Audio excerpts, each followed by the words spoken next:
Selamat pagi keluarga besar GPD Tiberias Bogor yang dipelihara Tuhan dengan luar biasa.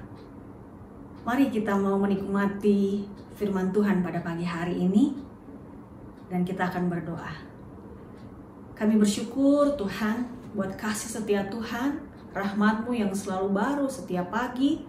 Setiap kami bangun pagi, kami mengucap syukur buat kesempatan indah lagi yang Kau berikan dalam hidup kami, untuk kami lebih berbuah lagi dari hari-hari yang lalu, untuk kami boleh mengenal Engkau lebih dalam lagi, kekasih jiwa kami Yesus Kristus. Engkau Tuhan kami, Engkau yang memelihara kehidupan kami. Mari berfirman di antara kami dalam channel YouTube kami ini Tuhan. Urapan-Mu turun atas kehidupan kami semua, dan kami diberkati Tuhan. Kami siap mendengarkan firman-Mu dalam nama Yesus. Haleluya, amin. Puji Tuhan saudara-saudara. Pada pagi hari ini saya akan melanjutkan firman Tuhan dari hari-hari yang lalu, bagaimana tubuh Kristus yang saling membutuhkan dan kita ditempatkan dalam dunia ini untuk saling melengkapi. Kita bersyukur kita jadi anak Tuhan, saudara-saudara ya. Kita sudah ditebus, kita sudah memperingati kematian dan kebangkitan Yesus, tanda kasih Tuhan. Sekarang apa tugas kita? Dia sudah mati bangkit bagi kita, Dia sudah naik ke sorga, Dia berikan Roh Kudus dalam hidup hati kita, dalam hidup kita, supaya kita menjalankan misi itu. Judul firman Tuhan pada pagi hari ini adalah Gereja adalah misi Kristus di dunia. Gereja adalah misi Kristus di dunia. Kalau baca judul ini saudara-saudara, saya jadi diingatkan bahwa kita hidup dalam dunia ini bukan sekedarnya saja, tapi kita sedang menjalankan misi Kristus. Kita lahir dalam dunia seperti Yesus yang sudah mengosongkan dirinya sebagai Allah, tapi Dia rela jadi manusia untuk menjalankan misi Allah. Kita pun seperti itu, saudara-saudara. Kita lahir dalam dunia. Tuhan mau mengembalikan kemuliaan Taman Eden itu menjadi seperti itu lagi, saudara-saudara ya. Kembali seperti itu. Bahkan kita akan menjadi calon mempelai Kristus. Siapkan diri kita, saudara-saudara. Kita ada di komunitas keluarga besar GPD Tiberias Bogor, supaya kita saling membangun satu dengan yang lain. Kita sering banyak kali mendengarkan tentang tubuh Kristus. Bagaimana? Apakah kita sudah menjalankan peran kita? Apakah kita sebagai tangan, mata, hidung, mulut, kaki, organ dalam tubuh? Sudahkah kita berperan? Kalau kita tidak berkomunitas, kita tidak akan tahu peran kita di mana.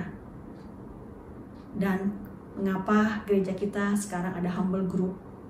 Selain wadah-wadah ya, wadah wanita, pria, anak-anak, remaja, pemuda, keluarga muda, Simeon Hana, para senior, saudara-saudara, itu semua untuk kita berkomunitas saling melengkapi sebagai tubuh Kristus. Supaya apa? Kuat. Supaya apa lagi? Dengan kekuatan kita, kita lebih banyak lagi menjangkau jiwa yang membutuhkan. Sekarang ini saudara-saudara, iblis bekerja begitu keras. Roh Kudus bekerja dengan luar biasa. Iblis pun tidak ketinggalan karena dia ingin menjangkau sebanyak-banyaknya jiwa untuk bersama-sama dengan dia di neraka yang kekal, saudara-saudara. Tuhan ingin merebut kita. Ketika kita sudah diselamatkan, mungkin kita terharu ya melihat film. Kita pernah melihat film The Passion of the Christ, saudara-saudara. Kita begitu kagum dengan kasih Tuhan. Tapi bukan sampai saat itu saja. Kita harus bertindak, menjalankan misi Kristus dalam dunia ini. Membangun komunitas dalam gereja kita. Gereja banyak, saudara-saudara. Tapi kita punya komunitas. Seperti halnya Tuhan percayakan kita dalam keluarga kita masing-masing. Supaya kita saling melengkapi satu dengan yang lain. Begitu pula dengan keluarga besar GPD Tiberias Bogor, saudara-saudara. Kita harus mengerti peran kita sampai di mana. Dengan humble group yang ada, saya diberkati, saudara-saudara. Saya sebagai hamba Tuhan yang menjalankan tugas saya untuk melihat, memantau jemaat, dan juga memberikan masukan-masukan firman Tuhan. Tetapi di sisi yang lain saya diberkati juga, saudara-saudara. Saya merasakan dengan hamba group ini, selain wadah ya, saya juga ikut wadah juga ya. Tapi dengan hamba group ini, kita saling mengingatkan satu dengan yang lain dengan firman Tuhan yang sudah kita dengar. Begitu firman Tuhan seperti dibukakan, seperti dihidupkan dalam hati saya, diingatkan saya sebagai hamba Tuhan pun, saya merasakan itu. Saya semakin semakin saya kuat, saudara-saudara. Jadi saudara jangan malu. Jangan sampai saudara tidak punya komunitas.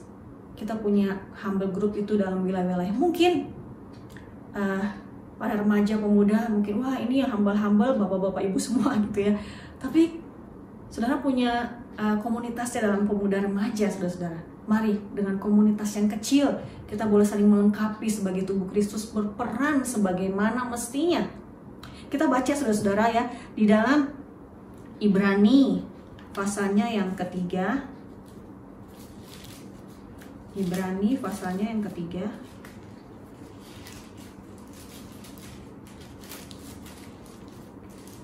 Ayatnya yang ke-13. Firman Tuhan berkata, Ibrani 3 ayat 13, tetapi nasihatilah seorang akan yang lain setiap hari selama masih dapat dikatakan hari ini, supaya jangan ada di antara kamu yang menjadi tegar hatinya karena tipu daya dosa. Ketika kita berkomunitas dalam menjalankan misi Allah, kita saling mengingatkan. Selain kita memberitakan firman Tuhan jadi saksi, kita pun diingatkan untuk kita kuat. Ketika kita lemah, kita dikuatkan. Kalau kita punya komunitas. Hati-hati saudara-saudara, ketika kita menyendiri, bahkan firman Tuhan katakan tidak baik kita sendiri. Ketika kita jatuh, ada yang menopang kita. Kalau kita mengasingkan diri kita, tidak mau berkomunitas dalam saudara seiman, iblis dengan mudah dapat menjatuhkan kita, saudara-saudara. Karena kita tidak ada yang mendoakan, kita tidak ada yang mengingatkan, saudara-saudara. Dalam menjalankan misi itu, saudara-saudara, kita pun perlu komunitas. Mari bergabung dengan komunitas. Ibadahlah di gereja, karena komunitas itu penting, persekutuan itu penting, saudara-saudara. Kita beribadah. Dalam gereja itu ada 5 hal ya, yang tercakup yang Tuhan sudah sediakan. Yang pertama, penyembahan kepada Tuhan yang membuat kita fokus. Yang kedua, persekutuan dengan komunitas untuk saling menopang. Yang ketiga, pendalaman kebenaran firman Tuhan yang menguatkan iman. Yang keempat, membuat kita dapat melayani satu dengan yang lain, sehingga membantu kita menemukan peran kita dalam tubuh Kristus, mengembangkan talenta kita. Yang kelima, kita boleh belajar menjadi saksi, meyakinkan bahwa Yesus Kristus sebagai juru selamat kita akan menjadi bagian mereka yang mau mengikuti kehendak Tuhan. Dalam gereja seperti itu, saudara-saudara. Dan bahkan dalam gereja pun, selain ada komunitas sebagai saling melengkapi, tetapi ada pemimpin juga. Di dalam Ibrani 13 ya, tadi dalam Ibrani 3, sekarang Ibrani 13, saudara.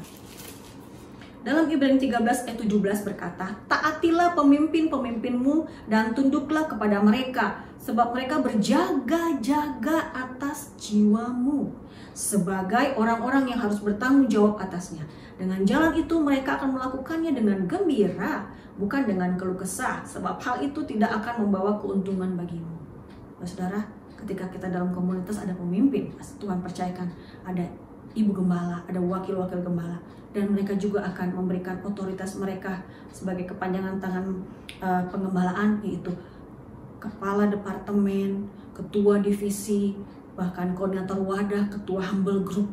Mereka adalah the keeper of souls, the keeper of souls, yang menjaga jiwa kita. Berdoa untuk mereka. Dan kita boleh belajar ikuti aliran mulai dari ibu gembala, wakil gembala, dan seluruh orang-orang kepercayaan Tuhan.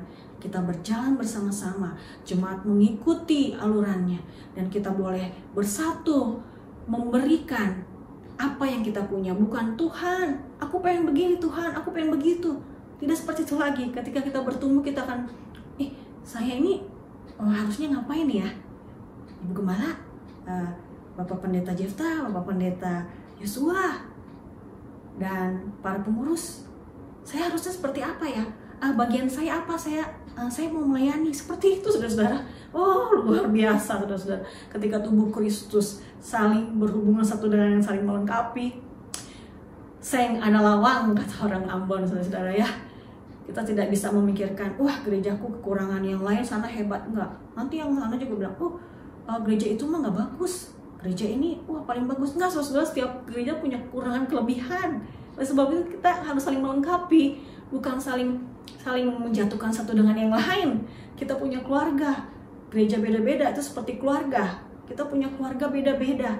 Mari kita ciptakan sesuatu yang indah dalam komunitas kita. Jalankan misi Kristus dalam hidup kita, dan jadilah sesuai dengan kehendak Tuhan. Bahkan di dalam 2 Korintus 8 ayat 5, Rasul Paulus begitu bersyukur jemaat-jemaat Tuhan berlomba-lomba untuk melayani Tuhan, bahkan melebihi apa yang diharapkan, saudara-saudara, karena mereka tahu kebenaran firman Tuhan. Kita mau bertumbuh, kita mau menjalankan misi Kristus dalam dunia ini. Seperti Yesus menyelamatkan kita, kita akan jadi kepanjangan tangan Tuhan untuk menyelamatkan banyak jiwa yang sudah lama tidak beribadah kembali. Jiwa-jiwa baru muncul, saudara-saudara. Siap nggak saudara-saudara kita menuai jiwa-jiwa? Ladang sudah menguning, siap untuk dituai. Firman Tuhan katakan pekerja sedikit. Sebab itu mari, berarti semua harus berperan. Kita menjalankan misi Kristus sampai kita ada bersama-sama di Yerusalem baru, menjadi calon mempelai Kristus, menjadi mempelainya, saudara-saudara. Puji Tuhan, kita berdoa. Kami bersyukur buat firman Tuhan yang mengingatkan kami pada pagi hari ini untuk kami menjalankan misi Kristus dalam komunitas yang ada di gereja kami, Tuhan. Bahkan dalam rumah tangga kami, dalam kami berkomunitas dengan saudara-saudara seiman dimanapun kami ditempatkan, biar kami boleh menjalankan misi itu melalui tubuh Kristus saling melengkapi, Tuhan. Pimpin kami, Tuhan, supaya kami dapat mengerti peran kami, berkomunitas, saling melengkapi satu dengan yang lain, memberi diri. Karena Engkau sudah memberi dirimu, Yesus, bagi kami pun memberi bagi sesama kami, Tuhan, untuk misi Tuhan terwujud dalam dunia ini. Bungkus kami dengan kuasa dalam sepanjang hari, lindungi kami, jadikan kami saksi-Mu dan pelaku-pelaku firman-Mu. Dalam nama Yesus kami sudah berdoa, haleluya, amin. Selamat pagi, selamat beraktivitas, Tuhan Yesus memberkati.